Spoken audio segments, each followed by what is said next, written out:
नमस्कार दोस्तों। आज हम प्राचीन भारत के इतिहास के कुछ ऐसे झूठ और मिथकों पर बात करेंगे जो सदियों से हमारे समाज में फैले हुए हैं। इतिहास हमारी सभ्यता, संस्कृति और पहचान का आईना है, लेकिन अंग्रेजों के समय की सोच, गलत व्याख्याओं और भेदभाव ने हमारे प्राचीन इतिहास को बहुत सारे झूठ से भर दिया है।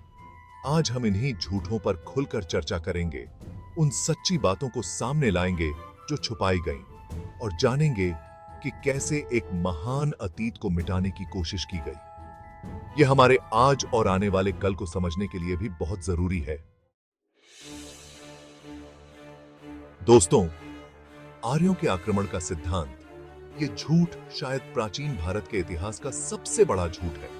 अंग्रेज इतिहासकारों, खासकर मैक्स मुलर, ने यह बात फैलाई कि लगभग 1500 ईसा पूर्व मध्य एशिया से आर्य नाम के लोग भारत आए और उन्होंने सिंधु घाटी सभ्यता को खत्म कर दिया। उन्होंने दावा किया कि आर्य उत्तर भारत में बस गए और द्रविड़ लोगों को दक्षिण की ओर भगा दिया। अंग्रेजों ने इस झूठ का इस्तेमाल भारत को आर्य और द्रविड़ के नाम पर बांटने के लिए किया, लेकिन डीएनए रिसर्च, भाषा की स्टडी और पुरातत्व के सबूत इस बात को गलत साबित करते हैं।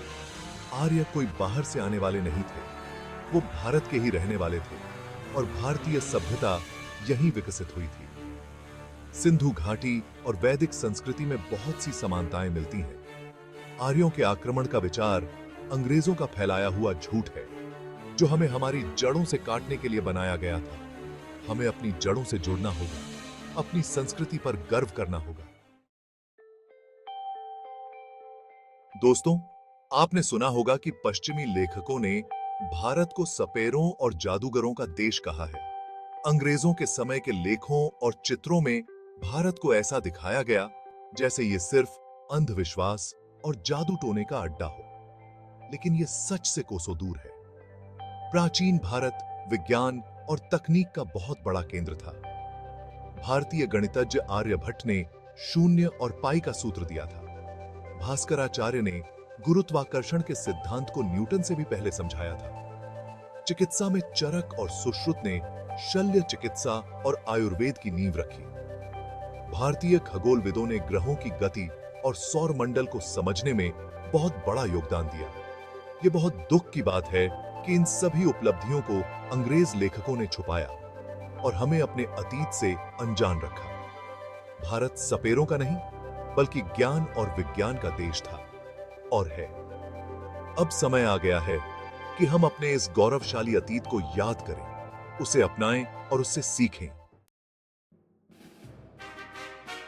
दोस्तों, हमने किताबों में पढ़ा है कि सिंधु घाटी सभ्यता, जिसे हड़प्पा सभ्यता भी कहते हैं, का अचानक अंत प्राकृतिक आपदाओं या आर्यों के आक्रमण की वजह से हुआ।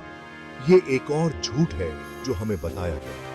नई रिसर्च बताती है कि सिंधु घाटी सभ्यता का अंत धीरे धीरे हुआ। यह अचानक विनाश नहीं था, बल्कि एक धीमा बदलाव था। पर्यावरण में बदलाव, नदियों का रास्ता बदलना और सूखे जैसी मुश्किलों के कारण लोग इस इलाके को छोड़कर दूसरी जगहों पर बस गए। ये लोग गायब नहीं हुए, बल्कि इन्होंने ही भारतीय संस्कृति और सभ्यता को आगे बढ़ाया। सिंधु घाटी के शहरों की योजना, पानी की निकासी का तरीका और सामाजिक व्यवस्था का असर बाद की सभ्यताओं में साफ दिखाई देता है। यह निरंतरता का प्रमाण है। यह दिखाता है कि सिंधु घाटी सभ्यता भारतीय इतिहास का एक अभिन्न अंग थी। हमें इस सच्चाई को स्वीकार करना होगा कि सिंधु घाटी सभ्यता का अंत एक विनाश नहीं, बल्कि एक परिवर्तन था। यह भारतीय सभ्यता के विकास का एक पड़ाव था, जो हमें हमारे गौरवशाली अतीत से जोड़ता है। चैप्टर 4, नारी शक्ति। प्राचीन भारत में महिलाओं का सम्मान और स्वतंत्रता। दोस्तों, अक्सर कहा जाता है कि प्राचीन भारत में औरतों की हालत हमेशा खराब रही है। यह एक और झूठ है जो हमारे समाज में गहराई से बैठा हुआ है। अगर हम वेद, उपनिषद और दूसरे प्राचीन ग्रंथों को पढ़ें, तो हमें पता चलेगा कि औरतों को शिक्षा, स्वतंत्रता और अधिकार हासिल थे। उन्हें ज्ञान पाने, अपने विचार रखने और समाज में अपनी भूमिका निभाने की पूरी आजादी थी। गार्गी और मैत्रेयी जैसी विदुषी महिलाओं ने दार्शनिक चर्चाओं में हिस्सा लिया। उन्होंने ऋषियों को चुनौती दी, तार्किक सवाल पूछे और ज्ञान की खोज में अपना महत्वपूर्ण योगदान दिया।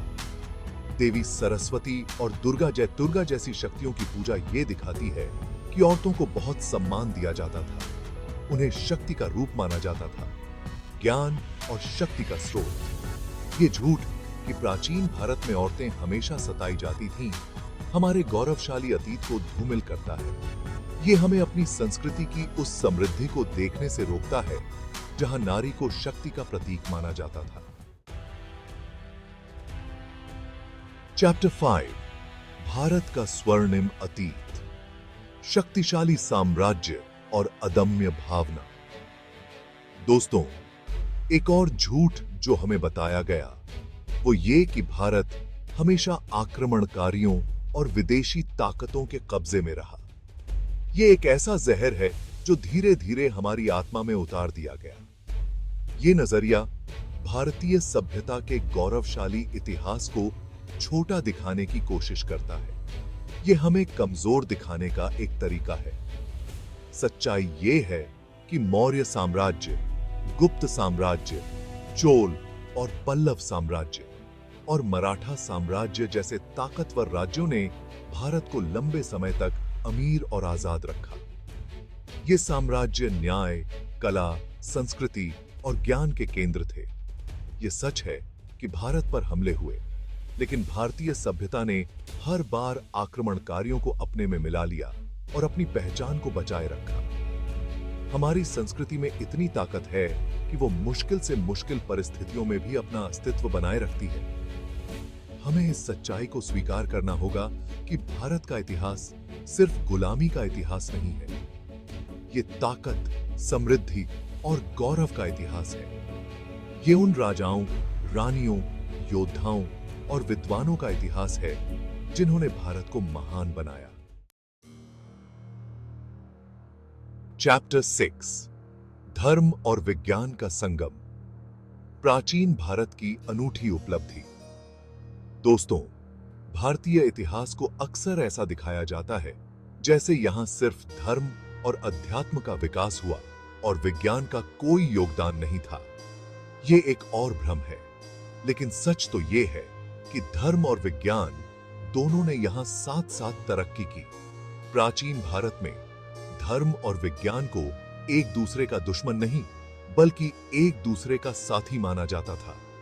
चंद्रगुप्त मौर्य के समय में दुनिया का पहला विश्वविद्यालय तक्षशिला बनाया गया था, जहां विज्ञान, गणित, चिकित्सा, खगोल विज्ञान और दर्शन शास्त्र की पढ़ाई होती थी। ये एक ऐसा केंद्र था जहां ज्ञान की हर शाखा का स्वागत था।